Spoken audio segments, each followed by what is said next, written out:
दिया।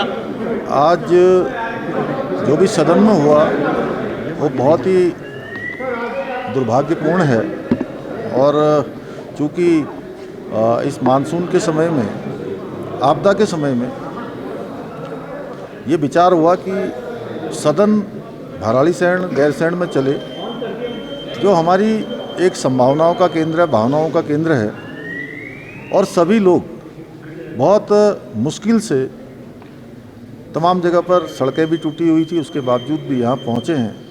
पूरा सदन यहाँ पर आहूत किया गया है। सदन में बहस होनी चाहिए थी, जो जनता के मुद्दे हैं उन पर बात होनी चाहिए थी, लेकिन विपक्ष ने जिस प्रकार से कानून व्यवस्था की धज्जियाँ उड़ाते हुए वो कानून व्यवस्था पर चर्चा करने की बात कर रहे थे और उन्होंने कानून व्यवस्था खुद ही अंदर तोड़ दी। आज पूरा प्रदेश देख रहा है कि किस प्रकार का कृत्य यहाँ पर पहली बार इस सदन के अंदर हुआ है। हम तो सदन चलाना चाहते थे और पंचायत चुनाव में भारी जीत भारतीय जनता पार्टी की हुई है।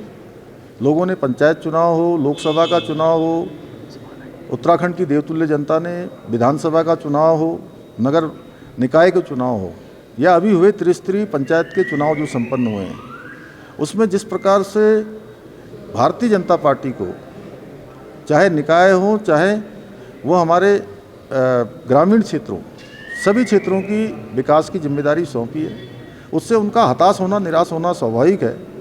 और उनकी हताशा और निराशा इतने महत्वपूर्ण सत्र में जिस प्रकार से दिखाई दी, वो जनता देख रही है। और पूरे प्रदेश के अंदर निष्पक्ष चुनाव हुए हैं। कानून व्यवस्था की स्थिति जहाँ पर एक आध जगह पर आई है, उसके लिए हम कार्रवाई कर रहे हैं, प्रशासन कार्रवाई कर रहा है, सरकार कार्रवाई के लिए उस पर कहा है, और पूरे राज्य के अंदर निष्पक्ष चुनाव हुए। उसका परिणाम है देहरादून में जहाँ जीत गए वहाँ कोई गड़बड़ी नहीं हुई। बाजपुर में जो यशपाल आर्या जी का विधानसभा क्षेत्र है, वहाँ ब्लॉक प्रमुख का चुनाव जीत गए, वहाँ कोई गड़बड़ी नहीं हुई है। और जैसे पूरे देश के अंदर इनकी पार्टी की परिपाटी बन गई है कि जहाँ ये हारते हैं वहाँ अपने फेस सेविंग के लिए कभी ईवीएम का सहारा लेते हैं, कभी चुनाव आयोग पर ठिकरा फोड़ते हैं, कभी प्रशासन पर फोड़ते हैं, कभी सरकार पर फोड़ते हैं, कभी वोट चोरी की बात करते हैं। भली भांति लोग जानते हैं कि इनके कालखंडों में किस प्रकार से वोटों की चोरी हुई है।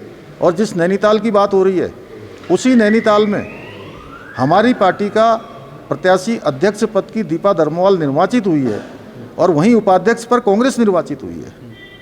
अगर ये निष्पक्ष चुनाव नहीं हो रहा होता तो दोनों ही पद जो है भारतीय जनता पार्टी के होने चाहिए। वीडियो रिकॉर्डिंग हुई है। निर्वाचन आयोग के जो भी निर्देश हैं या जो भी उसकी गाइडलाइन है, उस गाइडलाइन के अनुरूप सारे काम हुए। तो यहाँ पर सदन में चर्चा होनी चाहिए थी। हम चर्चा के लिए तैयार हैं, हमने पूरी तैयारी के साथ हम आए थे।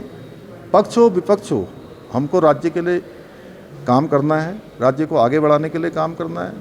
हमारा राज्य देश का श्रेष्ठ राज्य बने, उसके लिए काम करना है।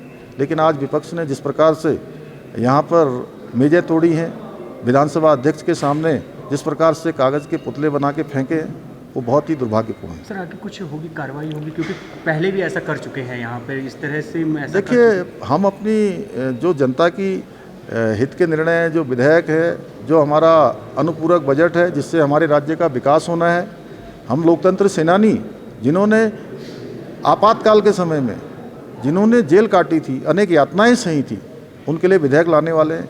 हम अल्पसंख्यक कल्याण के लिए जो है एक पूरा अल्पसंख्यक विधेयक लाने वाले हैं, जिसमें कि हमारे केवल एक समुदाय के लोगों को नहीं, केवल मुस्लिम समुदाय को नहीं, बल्कि अरबी, फारसी, सिख, बौद्ध, जैन, इन सभी को अब अल्पसंख्यक समुदाय के अंतर्गत मिलने वाले, अल्पसंख्यक शिक्षण संस्थानों में मिलने वाले जो लाभ हैं, वो लाभ देना चाहते हैं। उसके लिए हम विधेयक ला रहे हैं। और ये विधेयक हमारा एक शिक्षा का अधिकार सबको मिले, सभी को राइट है, एक पारदर्शिता लाने के लिए। पिछले समय में आप लोगों ने देखा होगा कि मदरसे अलग अलग नामों से, कुछ अल्पसंख्यक कल्याण विभाग के अंतर्गत आने वाले प्राइवेट संस्थान ऐसे नामों से चल रहे थे जिनको वास्तविक रूप से वहाँ पर देखा नहीं गया। उन पर कार्रवाइयाँ भी हुई हैं।